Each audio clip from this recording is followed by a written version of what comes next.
list of things, like bills that he wanted to get pushed through. And one of them, another guy named Bill, pushed through. I think his last name was Clinton or something like that. They pushed forward this thing called gun-free zones. Yep. Rahm In 1991, something like that. When those bills got passed, since that time, 90% of those mass shootings are in gun-free zones. Yep. It's a contradiction. It does not work. So adding more rules to stop these law-abiding people in here from defending themselves from the bad guys is never going to make sense. Right. You know the school shooter, the movie theater shooter in Colorado, you know how many movie theaters he drove past to pick the movie theater that he shot up? Wow. 6. Wow. You know why he picked the 7th one? Why? Because it was a gun-free zone. Oh. The other ones were larger, had more people, but people probably had that thing on them in there. Right. It's hard to find somebody you know got a gun if you a coward. Stay strapped. So that's what happens. It does not work. We're making our children very, very active targets. All right? Larry Sharp, who's running for governor of New York, has this thing that I like that he says about what if we didn't just, because the other question is, so are you saying you give the, teachers all get guns? I believe that if the teacher wants to be armed and he or she is lawfully able to do so, who better as a last line of defense to protect our babies? However, what if the shooter knows who the person is that has the gun? Security guard, whatever, they shoot that guy or girl first, right? What if you don't know who's armed? It might be the janitor, it might be the teacher, it might be security. You don't know. How does that give a psychopath the ability to plan? It takes it away. You see what I'm saying? So no, more rules won't solve that. More freedom will. Sits right there. After she asked the question, wait, listen. This is the system of rules. I got you next, my brother in the back. So listen, this is the system. This is the matrix that we're creating. After that person sits down, the next person that wants to ask the question, whoever gets up first, that's who I'm going with. But you have to stand up. Fair? Fair.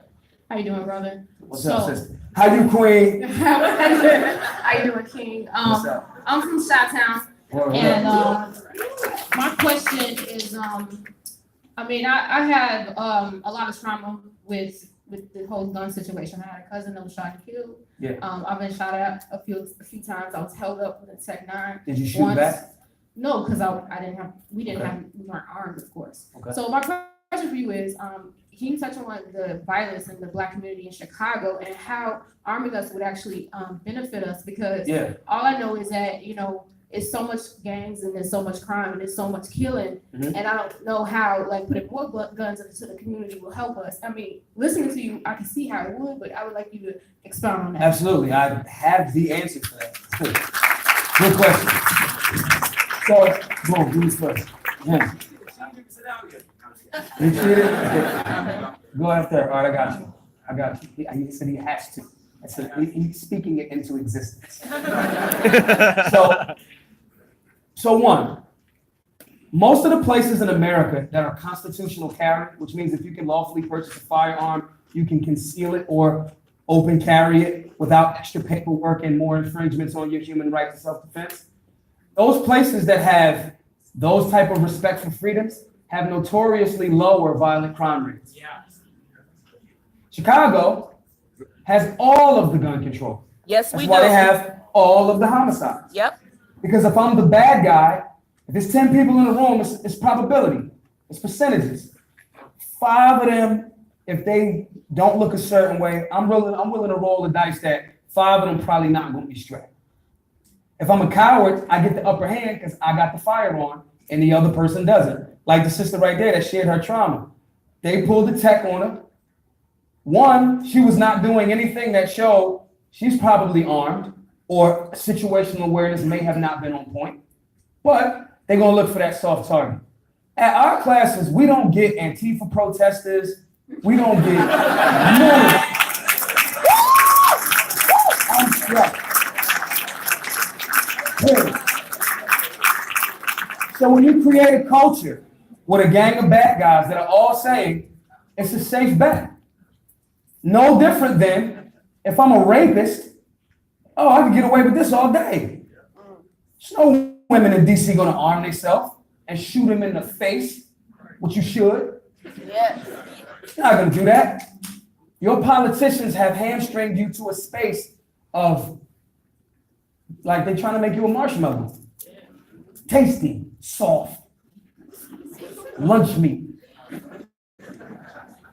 So in that scenario in Chicago, when there's 1,000 guys, right? There's 1,000 of the same bad guys doing the same thing over and over and over again, and there's no physical deterrent, it's going to keep going. Now, if you have a space where there's armed individuals that are trained and responsible, I'm not saying, you get a gun, you get a gun, you get a... That's not what I'm saying. I'm saying if you want to exercise that right, there's 1,000 responsibilities that come along with it, right? Go ahead. Real quick, it was just reported that a suspect is in custody after a Pittsburgh synagogue shooting. Bam. Just now. Got him. Yep. Outstanding. With that being the case, Chicago is suffering from an issue of Housing. post-traumatic stress, Mm-hmm. no conflict resolution, no de-escalation. I moved to Chicago from May to June to just do conflict resolution. And for like the one weekend that right before I left, like right after I left, there was no homicides for that one holiday weekend where it's usually yard out. Wait, don't clap yet. For the same. Because we left for a while because there was no consistent system of conflict resolution and de-escalation in place.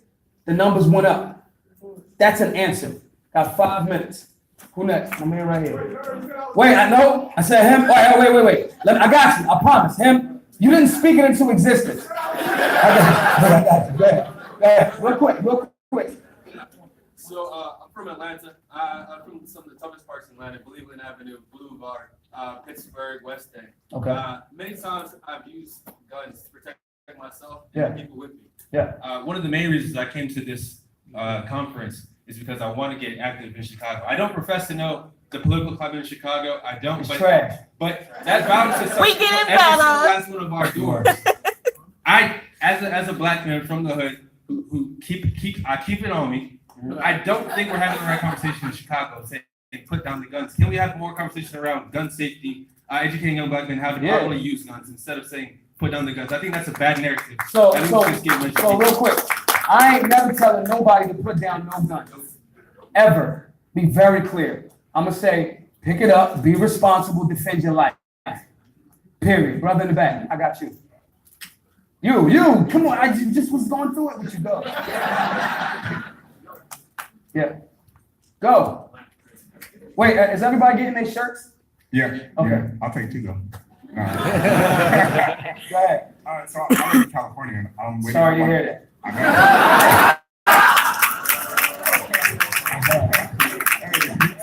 Hey, but still representing Cali. So I applied for my exposed orange permit. Yeah. And there's a test that I have to take, which Yeah. is it's classified as a personality test.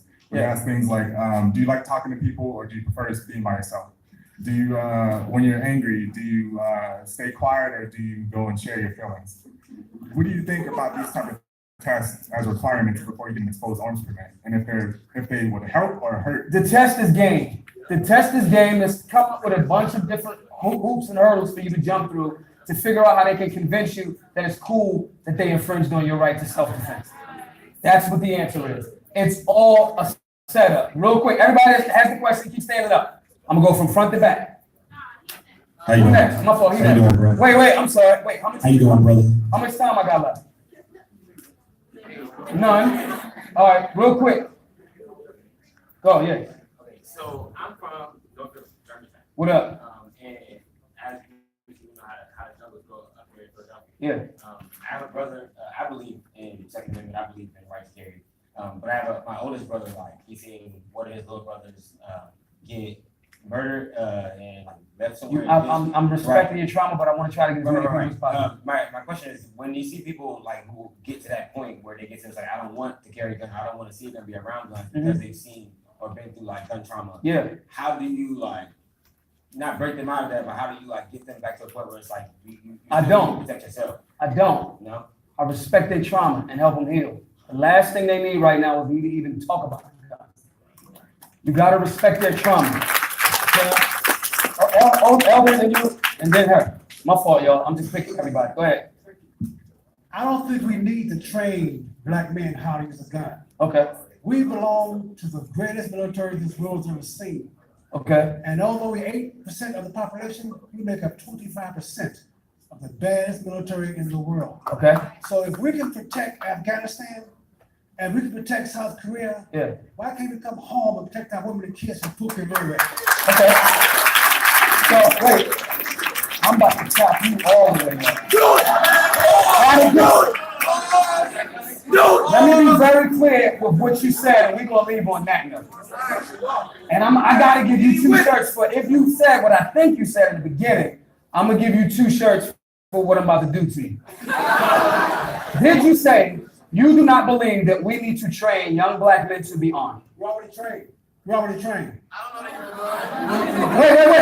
Wait. Firearms in America are not at the sole discretion or ownership of law enforcement and military. That's true. They are for the people. I didn't say ownership, I said trained. Well, if you own it, you should be trained. Do you drive? Do you drive a car? I'm already trained in military. You are. But wait. I can't carry you on my hip.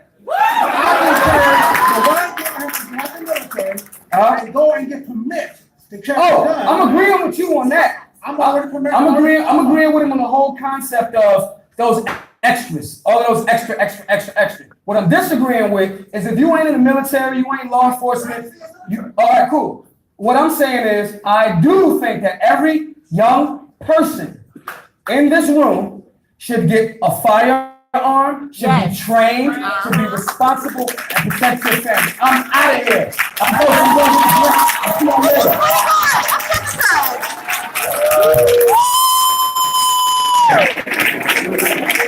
I'm here.